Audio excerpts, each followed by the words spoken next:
Let's see how to create a pyramid in Microsoft Word. First off, we want to open Microsoft Word. And as you can see right here, we have our document ready. Now let's say that you want to create a pyramid where you can edit the text inside each segment. So what you can do is head on over to the Insert tab.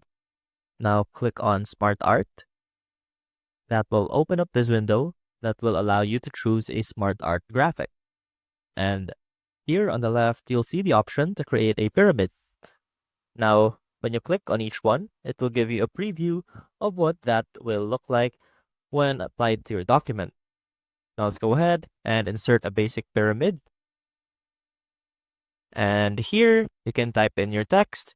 So let's just go ahead and type in numbers.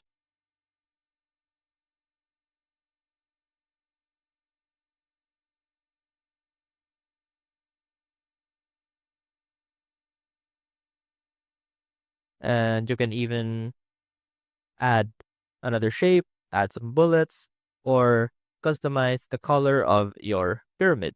For example, we can make it colorful. You can have it in the same color but in different accents, or you can recolor it using pictures. And that is how you can insert a pyramid in Microsoft Word. I hope this helped, and I will see you soon.